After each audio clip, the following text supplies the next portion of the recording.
Both Sara and Steffen felt education of the younger generation was central to the preservation of civilization, and they were serious about this. And we all need to keep remembering that wise point.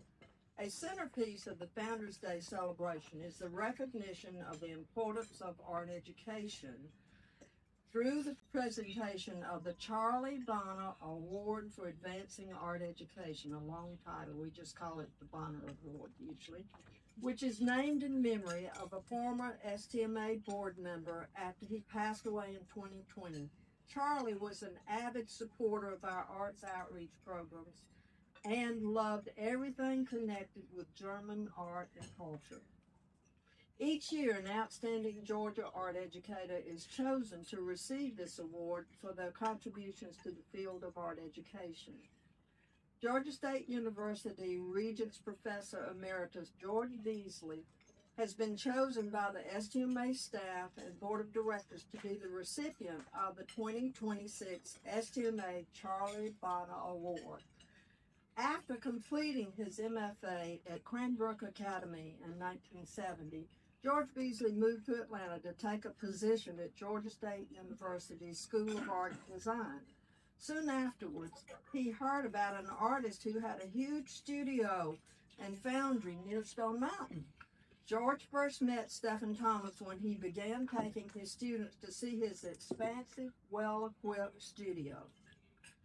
Before Steffen moved back to Atlanta in 1973, he contacted George and offered to give the Georgia State Sculpture Department foundry equipment and bronze that he could not accommodate in his downsized Atlanta studio. George is featured in Steffen Thomas' Rock and Chisel, a documentary film by Jesse Stephen Freeman. Here with us tonight, Jesse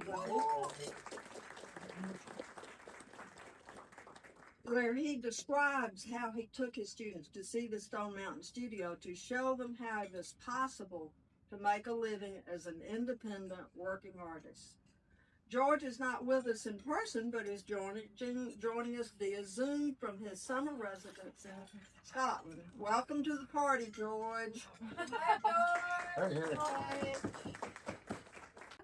I'm quite delighted to be here to say a few words about George, as well as the importance of art education.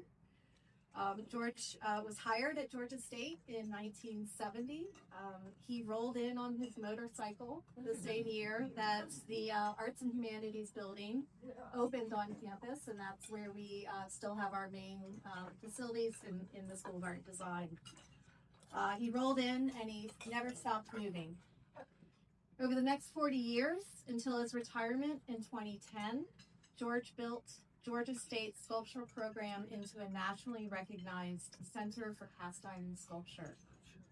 He understood from the very beginning that Georgia State was part of downtown Atlanta and that the arts are the front porch of the institution. Just as importantly, he taught and mentored generations of artists and educators. And I'm not sure, is there anyone in the room who is a former student of George? No, but we have folks. Okay, good, because I was hoping that we could call on them to share some stories, because believe me, there are some stories. So one of George's first big initiatives was the Holiday Iron Corps, which began in 1972. What's interesting is that he wasn't even working primarily in iron at the time, but he recognized that pouring iron could become something much bigger than a class exercise. As George later said, I thought it could be a communal activity, that it would give a spirit to the studio. And he was right. The Holiday Iron Corps has become a tradition, and it's drawn students, faculty, visiting artists, alumni, and eventually people from across the country, and I would imagine even people from across the world. That same belief in sculpture as a public and communal activity extended beyond the university. George's public art commissions have helped shape Atlanta's cultural landscape, and his career grew alongside Atlanta's commitment to public art, beginning with Mayor Maynard Jackson's initiatives in the late 1970s. One of Georgia's best known and most visible city projects is the 5 Points Monument in bronze and steel, located at the heart of downtown Atlanta. George's own work has always been grounded in process, but it is equally rooted in the places he's lived in and traveled to. He's descended from foundry workers outside Glasgow and transformed that industrial heritage into a contemporary artistic practice. He's completed more than 20 site-specific furnace installations, giving audiences around the world a chance to experience what he calls the dance of iron making. Like the holiday iron pours, these projects invite people to experience sculpture not simply as an object, but as a shared act of making. Of course, George's accomplishments have been widely recognized. He received the International Sculpture Center's inaugural Outstanding Sculpture Educator Award, was named a Regents Professor by the University System of Georgia, and for those of you who don't know, that's the highest faculty distinction that the system awards. And he also received the Mid-South Sculpture Alliance's Lifetime Achievement Award. These honors tell us something about the reach of George's career, but if you ask the people who studied with him or were mentored by him, were friends with him, they'll probably begin with the studio. George believed teaching should happen through making. He didn't separate his own work from his students' education. He worked alongside him. Students learned techniques, certainly, but they also learned curiosity, generosity, persistence, and how to approach problems that didn't always have an answer. George's way of teaching also reminds us of why art education matters. Art and art education teach students how to imagine, how to make, and how to solve problems. They give students the confidence to tackle challenges that don't have a single correct answer. Today, when so many hands-on subjects have disappeared from our schools, art classrooms remain among the few places where students still learn by working directly with materials and ideas. George understood long before most of us that those experiences built not only artists, but creative, resourceful citizens.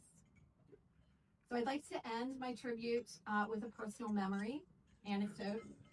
When I first arrived at Georgia State in the early 2000s, I'll admit I was a little intimidated by George, not because of anything he did, but because I was a rather buttoned-up art historian, and the sculpture program, well, it has a reputation. It's a little wild. It was a little rogue.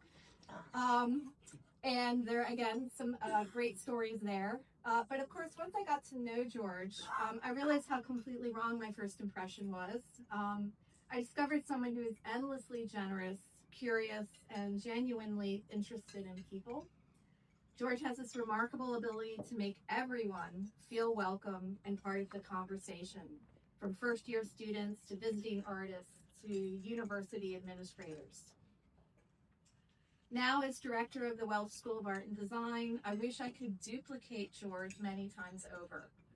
Every school needs someone who builds community the way he does, who's willing to break the rules, and who reminds us that making art is ultimately about bringing people together. So George, thank you for everything you've built, for everything you've taught, everyone you've taught, and for the legacy that you're giving us. Thank you.